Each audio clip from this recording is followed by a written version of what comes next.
ರಾಜ್ಯದಲ್ಲಿ ಬರ ಪರಿಸ್ಥಿತಿ ಆವರಿಸ್ತಾ ಇದೆ. ಈ ಮಧ್ಯೆ ರಾಜ್ಯದ ಪ್ರಮುಖ ಜಲಾಶಯಗಳಲ್ಲಿ ನೀರಿನ ಪ್ರಮಾಣ ಎಷ್ಟೆಷ್ಟಿದೆ ಅಂತ ನೀವೇ ನೋಡ್ಕೊಂಬನ್ನಿ.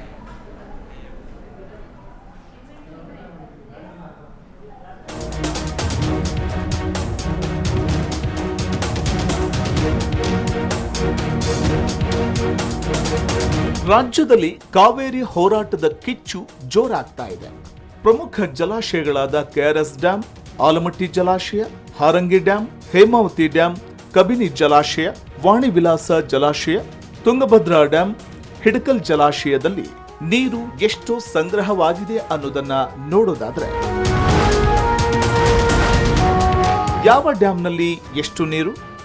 ಕೆಆರ್ಎಸ್ ಡ್ಯಾಂ ಒಟ್ಟು ಸಾಮರ್ಥ್ಯ 49.45 ಟಿಎಂಸಿ, ಇಂದಿನ ಸಂಗ್ರಹ 17.4 ಟಿಎಂಸಿ, ಒಟ್ಟು ಒಳಹರಿವು 2552 ಕ್ಯೂಸೆಕ್, ಹೊರಹರಿವು 1745 ಕ್ಯೂಸೆಕ್.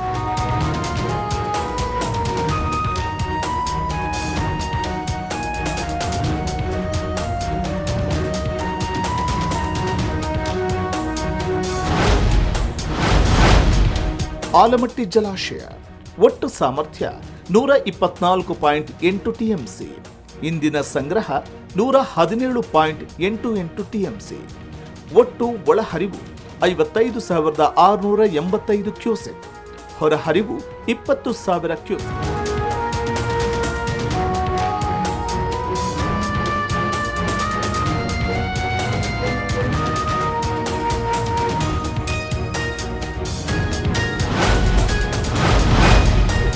ಹಾರಂಗಿ ಡ್ಯಾಂ ಒಟ್ಟು ಸಾಮರ್ಥ್ಯ 8.50 ಟಿಎಂಸಿ, ಇಂದಿನ ಸಂಗ್ರಹ 8 ಟಿಎಂಸಿ, ಒಟ್ಟು ಒಳಹರಿವು 2,356 ಕ್ಯೂಸೆಕ್, ಹೊರಹರಿವು 1,500 ಕ್ಯೂಸೆಕ್.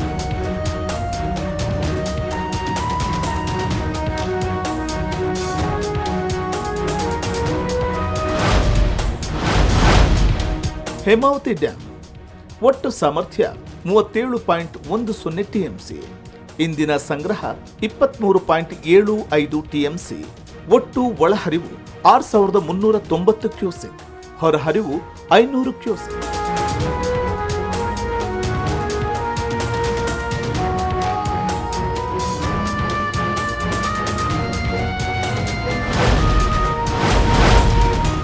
ಕಬಿನಿ ಜಲಾಶಯ ಒಟ್ಟು ಸಾಮರ್ಥ್ಯ 19.52 ಟಿಎಂಸಿ, ಇಂದಿನ ಸಂಗ್ರಹ 14.43 ಟಿಎಂಸಿ, ಒಟ್ಟು ಒಳಹರಿವು 3,594 ಕ್ಯೂಸೆಕ್, ಹೊರಹರಿವು 300 ಕ್ಯೂಸೆಕ್.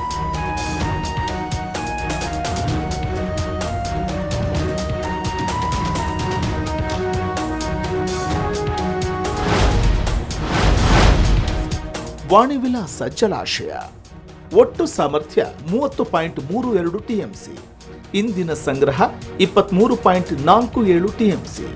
ಇನ್ನು ಜಲಾಶಯದ ಒಟ್ಟು ಒಳಹರಿವಿನ ಪ್ರಮಾಣ ಮತ್ತು ಹೊರಹರಿವಿನ ಪ್ರಮಾಣ ಶೂನ್ಯವಾಗಿದ್ದು ಹಾಗೇ ಇದೆ.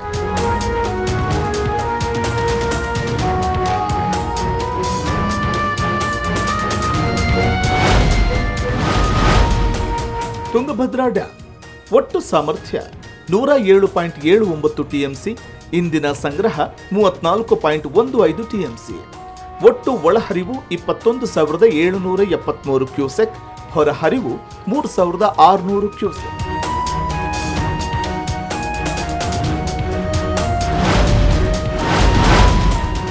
ಹಿಡಕಲ್ ಜಲಾಶಯ ಒಟ್ಟು ಸಾಮರ್ಥ್ಯ 51 ಟಿಎಂಸಿ, ಇಂದಿನ ಮಟ್ಟ 31.5 ಟಿಎಂಸಿ, ಒಳಹರಿವು 11,480 ಕ್ಯೂಸೆಕ್, ಹೊರಹರಿವು 1,580 ಕ್ಯೂಸೆಕ್.